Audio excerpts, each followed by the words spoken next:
I stand at South Head by Hornby Light. Every ship must pass this gate to reach Sydney. Hornby Light is built in 1858 after the Dunbar wreck. It marks the safe line into Port Jackson. In 1851, Sydney holds about 44,000 people. Port work, government, and trade drive the town.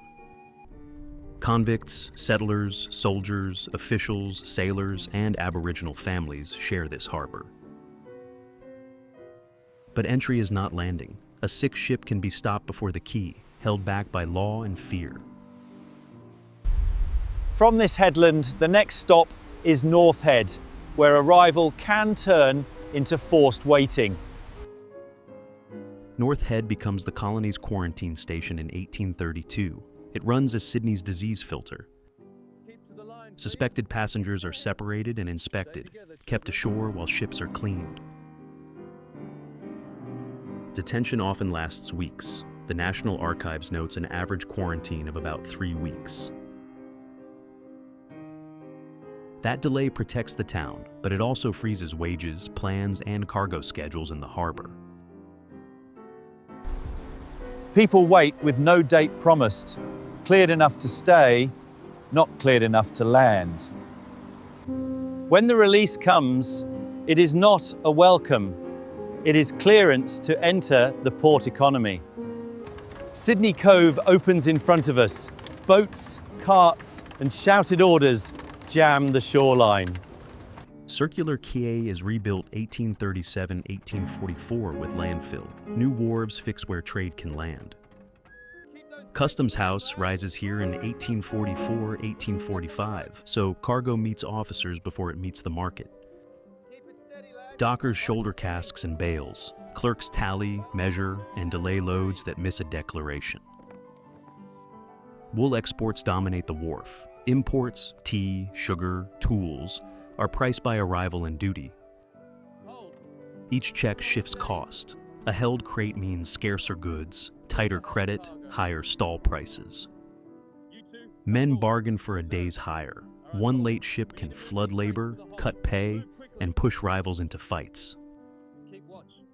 Along the quay, gossip beats the ledgers. Who is favored, who is fined, who is blocked. You hear a rumor, a vessel is held for illness, yet some parcels still reach the rocks by night. No one proves it, but it fits. Rules create bottlenecks, and bottlenecks pay for shortcuts. If shortcuts exist, someone collects. Now we ask where that payment shows up, if anywhere. We head for Customs House, where Sydney decides what enters, what waits, and what costs more. Customs House is the port's control point. Officers decide what clears, what waits, what pays. I'm outside Customs House. Here, a cargo becomes a new cost that reaches every household. A delay here doesn't stay here. It lands in stall prices, rent money, and the ship's accounts. By the 1840s, the Customs House runs daily checks, manifests, measurements, duties, seizures. Spirits, tobacco, sugar, tea, all taxed imports that fund the colony and raise shop prices inland.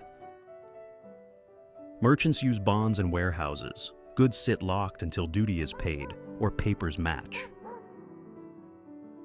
That gap is where unrecorded trade starts. Pay later, hide a crate, or land it off the wharf. Walk 10 minutes to the rocks and you see the same system through wages and meals. The rock sits beside the docks. Narrow lanes, lodging houses, workshops, water carried in pails. Men line up for casual hires. One ship's arrival can cut the day rate by adding more hands. Women take in washing or sell food. Cash turns fast because rent is due weekly, not yearly. Crowded rooms spread coughs. Bad drainage turns summer heat into sickness and lost workdays. Police patrol the lanes. A fine for disorder can cost more than a week's spare coins.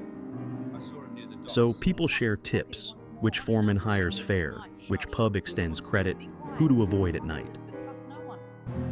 In this quarter, missing one day means less food, and late rent can end in eviction. Rules feel personal here. Fees, inspections, and hours you can't control. A rumor circulates. Small boats unload at coves after dark, then barrels reappear clean at dawn. No proof in the street talk, but it fits the incentives. Duty is high, enforcement is uneven. When crackdowns come, they often hit the poorest sellers first, not the biggest smugglers. Hyde Park Barracks is the next lever, built in 1819 to house male convicts under strict routine. A tariff, a permit, a patrol order. On paper it looks neat. In town it shifts prices. Here the chain is clear. Customs controls goods, the Rocks feels it. Barracks control labor. Next we go higher, where these rules are made and disputes get decided. I'm on Macquarie Street. What's decided here reaches the docks fast. This Macquarie Street building starts as the Rum Hospital, finished in 1816, then turns to Power. From 1829, a room here serves as the first legislative council chamber. From here, policy turns into costs, duties, permits, patrols. If you've got no savings or contacts, one rule can decide your week. From 1829, a room here serves as the first legislative council chamber. Laws begin as minutes. A tariff, a permit, a patrol order. On paper it looks neat. In town it shifts prices. Walk to the old law courts. The Supreme Court exists from 1823 to apply rules daily. One orderly change hits hardest where cash is thin: dock work, rent, and credit. Here, an argument becomes a case, and your options shrink. Inside court, many cases are small: debts, unpaid wages, drunkenness, street fights. A fine can mean a lost week. A lost week means arrears, eviction, or a forced move. If you can't read well or can't hire help, your story shortens, and the penalty grows. Justice here is procedure. Names entered, witnesses weighed, and work assigned or removed. Watch who can pause a case and who can't. Delay costs. Once it's decided, the next step is custody, or work, or removal. The same rule shields a merchant's cargo, yet traps a laborer who misses a condition. Status buys time, bail, advice, someone to speak. Without that, the path accelerates. Next, please. That is how law becomes a filter, separating who gets corrected from who gets taken. People whisper that a night in the new jail starts with one wrong word to a constable. Up here, the ghoul hangs over the town like a warning. This stone is what order looks like when it turns solid. At Darlinghurst, convicts cut sandstone for the walls from 1822, 1824. It warns the town. The prison opens in 1841. By then, one debt or scuffle can end at this gate, not a job. After the ghoul, this is Sydney showing off. QVB rises on George Street, built 1893, 1898 under George McRae. A retail hall replaces open stalls. Inside, stalls and shop fronts turn imported goods into status. Prices track shipping and duty. The same counters expose class fast. Wholesalers bargain, laborers count coins twice.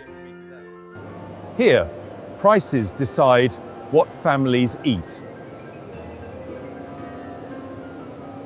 St. Mary's grows as arrivals multiply. Parish ties offer contacts, food relief, and job leads. The first church burns in 1865. The present cathedral begins with a stone laid in 1868. Wardell designs it for scale. Slow building shows how donations and politics steer land use. On these steps, people trade names and job leads.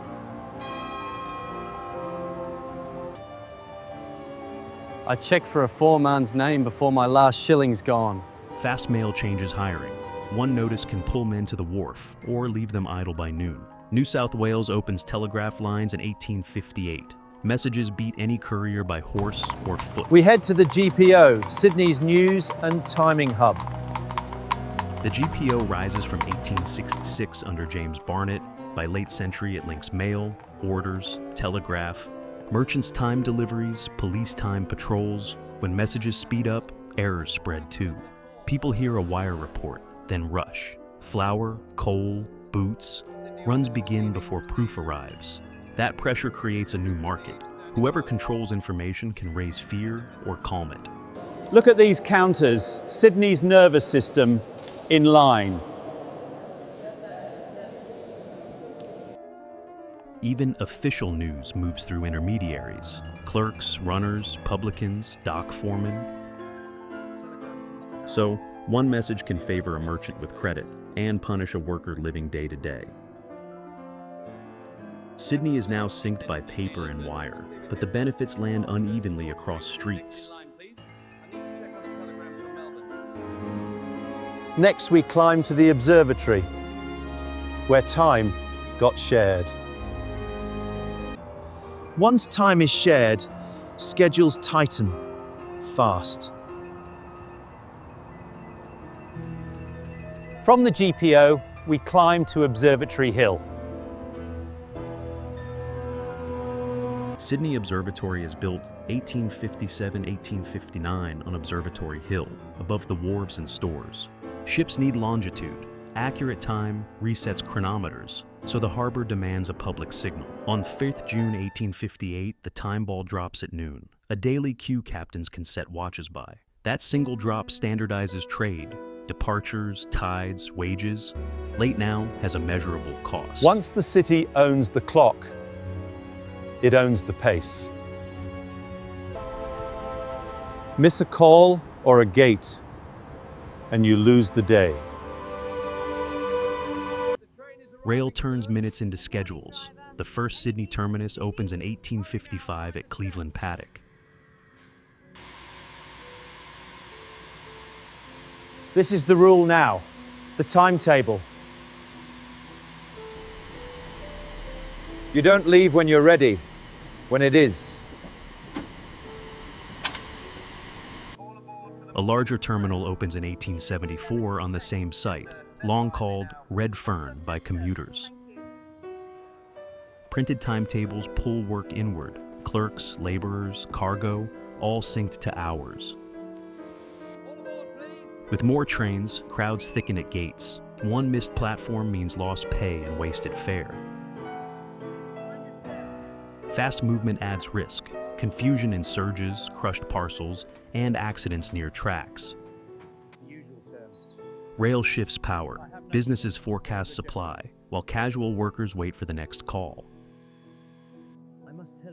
In lines, people trade warnings. Which gate shuts early? Which guard accepts a quiet coin? What do we do? Rumor says some trains vanish on paper, delayed for favored freight or favored men. No proof, but small delays feel personal when rent is due, so the story sticks and hardens. All right, Centennial Park. The city finally breathes.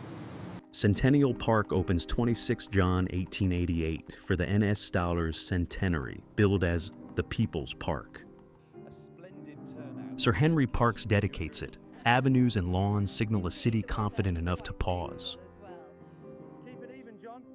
Built by hundreds of unemployed men, it pays wages, but time off and safety stay unequal. After the order, who could afford it first?